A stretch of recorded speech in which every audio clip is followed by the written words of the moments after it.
बात उस बिल की जिस पर घमासान मचा हुआ है। जी हाँ, वक्फ संशोधन विधेयक लोकसभा में पारित हो चुका है। इस विधेयक को लेकर 8 घंटे से ज्यादा की चर्चा चली। हालांकि वक्त सिर्फ 8 घंटे का था, लेकिन इसे बढ़ाया गया। इस चर्चा के दौरान सत्ता पक्ष और विपक्ष के बीच तीखी नोक झोंक देखने को मिली। AIMIM के सांसद असदुद्दीन ओवैसी ने सदन में बिल की प्रति तक फाड़ दी। अब आपको बताते हैं कि बुधवार दोपहर 12 बजे से शुरू हुई और रात करीब 12 बजे तक ये मैराथन बहस चली। उसके बाद गुरुवार देर रात लगभग 1:59 पर इस बिल को लेकर वोटिंग हुई। वोटिंग में पक्ष में 288 और विरोध में 232 वोट पड़े, और क्योंकि पक्ष में ज्यादा थे इसीलिए लोकसभा में ये बिल पास हो गया। वक्फ संशोधन विधेयक को लेकर लोकसभा की कार्यवाही हंगामेदार रहने के पूरे आसार पहले से ही थे। माना जा रहा था कि विपक्ष सदन को मौका नहीं देगा। बुधवार को दोपहर 12 बजे अल्पसंख्यक मंत्री किरेन रिजिजू ने वक्फ संशोधन बिल को पेश किया। दिन भर आरोप प्रत्यारोप और बहस के बीच सदन की कार्यवाही चलती रही, लेकिन शाम ढलते ढलते बहस और तीखी हो गई, उग्र हो गई। वही रात होते होते बहस में वो हुआ जो भारतीय राजनीति में कम ही देखने को मिलता है। ओवैसी ने सदन में बिल की कॉपी फाड़ दी। चर्चा के दौरान AIMIM सांसद असदुद्दीन ओवैसी ने अपनी बात रखी और इस दौरान उन्होंने वक्फ संशोधन बिल को लेकर केंद्र सरकार पर जमकर निशाना साधा। साथ ही कहा कि ये बिल मुसलमानों के साथ अन्याय है, ये जंग का ऐलान है, हमारे मदरसों मस्जिदों को निशाना बनाया जा रहा है, सरकार झूठ बोल रही है, इससे गरीब मुसलमानों को भला होगा। साथ ही उन्होंने कहा कि मैं बिल का विरोध करता हूँ। असदुद्दीन ओवैसी ने कहा कि गांधी जी के सामने जब ऐसा कानून लाया गया जो उन्हें कबूल नहीं था, तो उन्होंने कहा था कि मैं इस कानून को नहीं मानता हूं और उसे फाड़ता हूं, तो मैं भी गांधी जी की तरह इस कानून को फाड़ता हूं। इसके बाद 2 पन्नों के बीच लगे स्टेपलर को उन्होंने अलग कर दिया और इस तरह के सांकेतिक रूप में बिल को फाड़ दिया। इस बीच गौरव गोगोई का बयान भी सामने आया, जिसमें उन्होंने कहा कि संविधान की मूल भावना पर यह हमला है।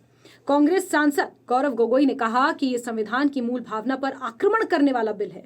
उन्होंने कहा कि आज एक विशेष समाज की जमीन पर सरकार की नजर है, कल समाज के दूसरे अल्पसंख्यकों की जमीन पर इनकी नजर होगी। संशोधन की जरूरत है। मैं ये नहीं कहता कि संशोधन नहीं होना चाहिए। संशोधन ऐसा होना चाहिए कि बिल ताकतवर बने। इनके संशोधनों से समस्याएं और विवाद बढ़ेंगे। ये चाहते हैं कि देश के कोने कोने में केस चले। ये देश में भाईचारे का वातावरण तोड़ना चाहते हैं। बोर्ड राज्य सरकार की अनुमति से कुछ नियम बना सकते हैं, ये पूरी तरह से उसे हटाना चाहते हैं। राज्य सरकार की पावर खत्म करने की कोशिश कर रहे हैं। नियम बनाने की ताकत राज्य सरकार को है। राज्य सरकार सर्वे कमिश्नर के पक्ष में नियम बना सकती है। आप सब हटाना चाहते हैं और इसीलिए आप संशोधन कर रहे हैं, ये गौरव गोगोई का बयान था। इस बीच किरेन रिजिजू ने फिर बयान दिया। उन्होंने कहा कि वक्फ बिल पर लंबी चर्चा के बाद अल्पसंख्यक मामलों के मंत्री किरेन रिजिजू ने जवाब देते हुए कहा, सभी सांसदों को विधेयक के बारे में अपने अपने विचार रखने के लिए किरेन रिजिजू ने सबसे पहले तो धन्यवाद अदा किया। साथ ही कहा कि कुछ लोग ये कह रहे हैं कि बिल असंवैधानिक है।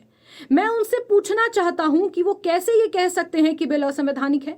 अगर ये असंवैधानिक था तो अदालत ने इसे रद्द क्यों नहीं किया। उन्होंने ओवैसी के सवालों पर भी पलटवार किया। रिजिजू ने कहा कि असंवैधानिक जैसे शब्दों का इस्तेमाल नहीं किया जाना चाहिए। बिल संविधान के खिलाफ नहीं है, जैसा कि विपक्ष ने दावा किया है। हमें संवैधानिक और असंवैधानिक शब्दों का इस्तेमाल इतने हल्के ढंग से नहीं करना चाहिए। तो रात करीब 12 बजे इस विधेयक को लेकर वोटिंग शुरू हुई। किरेन रिजिजू ने प्रस्ताव रखा तो विपक्ष के कुछ सदस्यों ने मत विभाजन की मांग की। इसके पक्ष में 288 और विरोध में 232 मत पड़े। हालांकि लॉबी क्लियर करने के बाद कई सदस्यों को सदन में दाखिल होने को लेकर विवाद भी उत्पन्न हुआ। विपक्षी सदस्यों की आपत्तियों का जवाब देते हुए लोकसभा अध्यक्ष ओम बिरला ने यह स्पष्ट किया कि नए संसद भवन में शौचालय की व्यवस्था लॉबी में ही की गई है और सिर्फ लॉबी से ही सदस्यों को अंदर आने दिया गया है। किसी को भी बाहर से आने की अनुमति नहीं दी गई है। वक्फ बोर्ड में 2 गैर मुस्लिम सदस्यों के प्रावधान को लेकर रेजोल्यूशनरी सोशलिस्ट पार्टी के सदस्य NK प्रेमचंदन द्वारा प्रस्तुत एक संशोधन पर भी मत विभाजन हुआ। उनका संशोधन 231 के मुकाबले 288 मतों से अस्वीकृत हुआ। विपक्ष के अन्य सभी संशोधनों को सदन में ध्वनि मत से खारिज किया गया। वहीं सरकार की ओर से पेश 3 संशोधनों को सदन की स्वीकृति मिली और विधेयक में खंड 4A तथा 15A जोड़े गए। जिस समय विधेयक पर मतदान हो रहा था, सदन के नेता प्रधानमंत्री नरेंद्र मोदी और नेता प्रतिपक्ष राहुल गांधी लोकसभा में मौजूद नहीं थे। इससे पहले विधेयक पर चर्चा के दौरान केंद्रीय गृह मंत्री अमित शाह ने कहा कि ये भारत सरकार का कानून है और इसे सभी को स्वीकार करना होगा। उन्होंने विपक्ष पर आरोप लगाते हुए कहा कि वो समाज में भ्रम फैला रहे हैं, मुसलमानों को डराकर उनका वोट बैंक उन्हें वोट बैंक बनाने की कोशिश कर रहे हैं। तो वहीं किरेन रिजिजू ने विधेयक पेश करने के दौरान कहा कि वक्फ के पास तीसरा सबसे बड़ा लैंड बैंक है, रेलवे, सेना की जमीनें हैं, ये सब देश की प्रॉपर्टीज हैं। वक्फ की संपत्ति प्राइवेट प्रॉपर्टी है। दुनिया में सबसे ज्यादा वक्फ प्रॉपर्टी हमारे देश में है। 60 साल आप सरकार में रहे, फिर भी मुसलमान इतना गरीब क्यों है? उनके लिए आपने क्या किया? ये सवाल किरेन रिजिजू ने संसद में विपक्ष से पूछा। गरीबों के उत्थान, उनकी भलाई के लिए काम क्यों नहीं हुए? हमारी सरकार गरीब मुसलमानों के लिए काम कर रही है, तो इसमें क्या आपत्ति है? आप लोग इस बिल का विरोध कर रहे हैं। देश सदियों तक याद रखेगा कि किसने बिल का समर्थन किया और किसने विरोध किया। आप लोग मुसलमानों को कितना गुमराह करेंगे? देश में इतनी वक्फ प्रॉपर्टी है तो इसे बेकार पड़े रहने नहीं दिया जा सकता। वहीं अल्पसंख्यक कल्याण मंत्री किरेन रिजिजू ने 8 अगस्त 2024 को यह बिल लोकसभा में पेश किया था।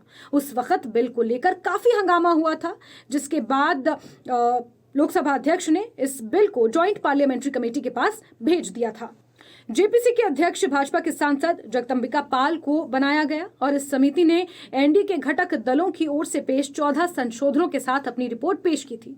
वहीं विपक्ष की ओर से पेश 44 संशोधनों को खारिज कर दिया गया। जेपीसी की रिपोर्ट के आधार पर संशोधित बिल को कैबिनेट ने मंजूरी दी।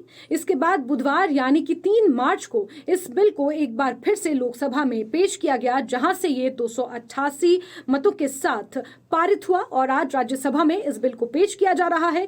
1 बजे ये बिल पेश हुआ है और उस पर चर्चा की जा रही है। लेकिन इस बीच लोकसभा में जो घटनाक्रम घटा उस पर भी हम बात करेंगे। अनुराग ठाकुर ने विपक्ष पर जमकर निशाना साधा। अनुराग ठाकुर ने मल्लिकार्जुन खड़गे पर सवाल उठाए और उन्होंने कहा कि खाता ना बही, जो वक्फ कहे वही सही।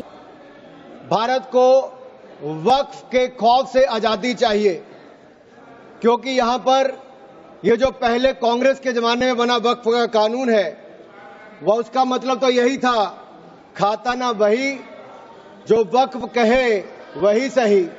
मल्लिकार्जुन खड़गे के ऊपर उन्होंने जो जमीन घोटाले को लेकर आरोप लगाए कर्नाटक में, उस पर मल्लिकार्जुन खड़गे की प्रतिक्रिया सामने आई। उन्होंने कहा कि अनुराग ठाकुर के जो ये आरोप है, अगर ये साबित होते हैं तो मैं इस्तीफा दे दूंगा और अगर नहीं तो अनुराग ठाकुर को इस्तीफा देना होगा। इस तरह तीखी बहस देखने को मिली। अखिलेश यादव ने भी जमकर बीजेपी पर निशाना साधा। अखिलेश यादव ने कहा कि मैं इस बिल को नहीं मानता। ये बीजेपी पार्टी क्या है जो अपना अध्यक्ष अभी तक नहीं चुन पाई? पार्टी ये कहती हो कि दुनिया की सबसे बड़ी पार्टी है, अध्यक्ष महोदय वो अपना राष्ट्रीय अध्यक्ष नहीं चुन पाए अभी तक।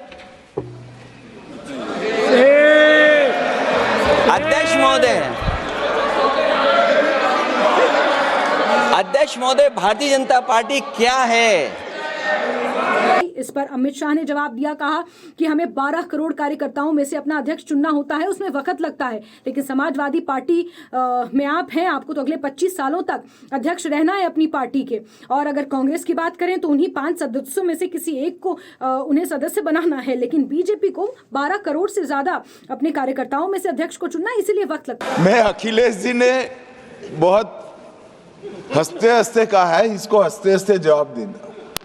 ये सामने जितनी पार्टियां हैं उनका राष्ट्रीय अध्यक्ष उन 5 लोगों को ही चुनना है परिवार के। हमें माननीय अध्यक्ष जी करोड़ों सदस्यों में से 12-13 करोड़ सदस्य प्रक्रिया कर कर चुनना है तो देर लगती है। आपके यहाँ जरा भी देर नहीं लगेगी। मैं कह देता हूं अभी 25 साल तक आप अध्यक्ष हो जाओ, नहीं बदल सकता। तो इस तरह की तीखी नोकझोंक भी बीते कल लोकसभा में जमकर देखने को मिली। लेकिन देर रात 1:59 पर लोकसभा से वक्फ संशोधन बिल पास हो गया। आज राज्यसभा में वो पेश हो रहा है। 8 घंटे का समय है, 1 बजे बिल पेश हुआ है। इससे आप 8 घंटे आगे लगा लीजिए। इस पर चर्चा होनी है, बहस होनी है और माना यह जा रहा है कि अगर नंबर गेम देखा जाए तो बीजेपी के पास बहुमत का आंकड़ा क्योंकि 119 है और 122 सांसद बीजेपी के पास हैं और ऐसे में कहीं ना कहीं राज्यसभा से भी इस बिल के पारित होने की पूरी उम्मीद नजर आ रही है।